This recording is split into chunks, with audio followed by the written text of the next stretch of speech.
Salam, saya akan berkongsi mengenai masalah kesihatan mental gangguan tidur atau insomnia. Insomnia berlaku apabila pemikiran kita tidak boleh diam waktu kita tidur. Jadi kita tidak boleh tidur dengan nyenyak untuk rehat yang secukupnya.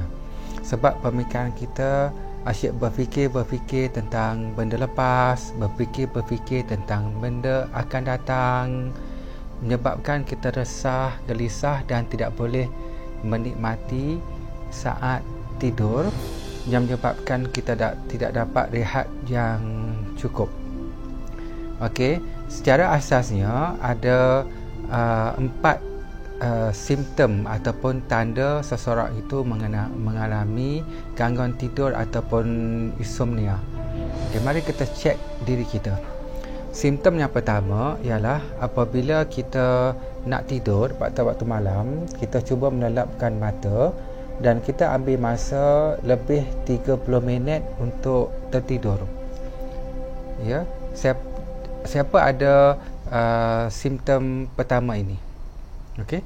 So, simptom yang kedua gangguan tidur ialah apabila kita tidur malam, kita pejam mata dan kita terlelap, kemudian kita terbangun pukul 2 pagi, pukul 3 pagi ataupun buang air kecil, dan selepas itu kita tidak boleh tidur semula ataupun kita rasa segar. Ini simptom yang kedua. Siapa ada simptom ini? Okey.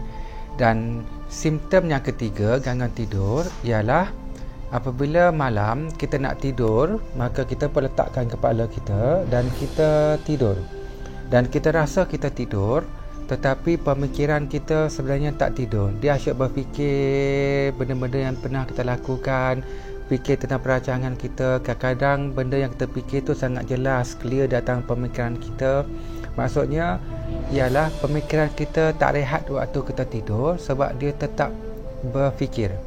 Jadi bila kita bangun, kita menguap kerana kita rasa kita tidak cukup rehat dalam fisiologi kita. Okay, siapa ada simptom yang ketiga? Okey, siapa yang ada simptom pertama, simptom kedua dan simptom ketiga?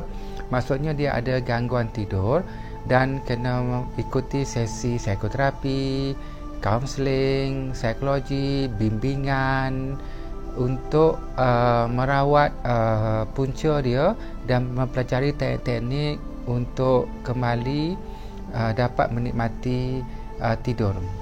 Okey, simptom yang keempat, bila kita tidur, mata kita pejam, waktu tertidur itu tiba-tiba kita bermimpi yang menakutkan, yang mengerikan, seperti kita dicekik oleh sesuatu, ada raksasa datang menyerang kita, ada hantu kejang kita, menyebabkan kita takut, badan kita shaking, dada kita berdebar-debar dan berpeluh, dan nafas kita semput dan kita terjaga dengan menjerit ketakutan dan sebagainya. Ini adalah ciri-ciri traumatik yang mengganggu tidur. Jadi dia agak jarang. Siapa ada ini, maka dia kena perlu rawatan kerana traumatik itu telah ganggu diri dia dan mengganggu tidurnya. Okey, jelas Jadi kesimpulannya ialah mari kita cek diri kita sama ada kita ada 1 simptom, 2 simptom, 3 simptom ataupun 4 simptom dalam gangguan tidur. Dan mari kita memfikirkan bagaimana untuk merawat diri sendiri secara perlahan-lahan. Semoga satu hari nanti kita akan dapat tidur dengan nyenyak seperti orang lain untuk rehat, agar dapat tenaga untuk bekerja, berkehidupan dan sebagainya. Teknik yang pertama yang saya nak ajar ialah teknik pernafasan mendalam.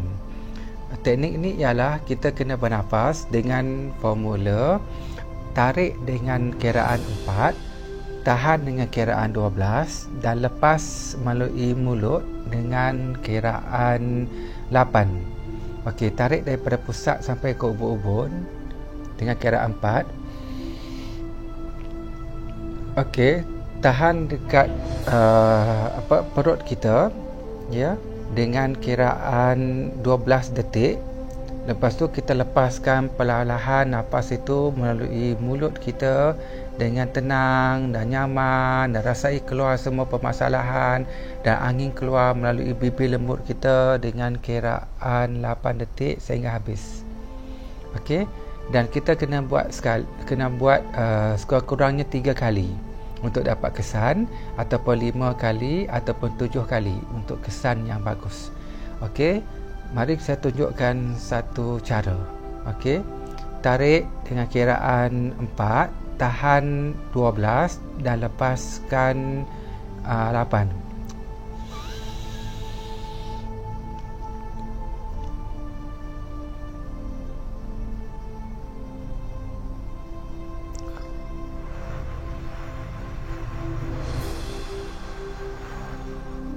Nak ulang lagi.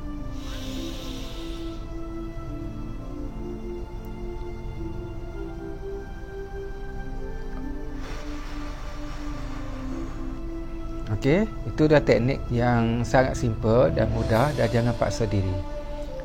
Dan bila kita buat itu, nanti pemikiran kita akan rasa ringan dan akan mula berhenti berfikir perkara yang tidak perlu, kerana kita akan fokus kepada diri kita sendiri.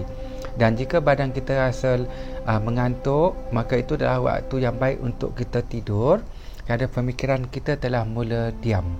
Sebab tu terapi yang baik untuk mengenali masalah tidur ialah mendiamkan pemikiran. Kerana masalah tidak boleh tidur, kerana pemikiran kita tidak boleh diam. Sebab tu satu teknik lagi yang kedua yang kita boleh praktiskan adalah teknik meditasi kesedaran, ataupun dipanggil tafakur hening. Teknik ini tidak ada kaitan dengan apa-apa agama ataupun budaya. Dia hanyalah satu pendekatan psikologi untuk mendiamkan pemikiran agar kita rileks, tenang dan mudah tidur. Caranya ialah kita duduk dalam keadaan yang rileks dan tenang, sama ada duduk atas lantai bersila ataupun kita duduk atas kerusi. Dan rilekskan badan kita, dan tangan kita boleh buat begini, boleh buat begini, ataupun boleh buat begini, yang mana kita rasa tenang. Dan kita mesti memejamkan mata kita teknik ini, dan kita kosongkan pemikiran kita. Dan untuk mengosongkan dan mendiamkan pemikiran, kita beri pemikiran kita satu tugas. Tugasnya ialah untuk menghayati nafas keluar masuk. Jadi kita pejam mata, rasai nafas masuk, rasai nafas keluar dengan tenang. Maka tidak ada apa-apa melainkan nafas dan hanya nafas.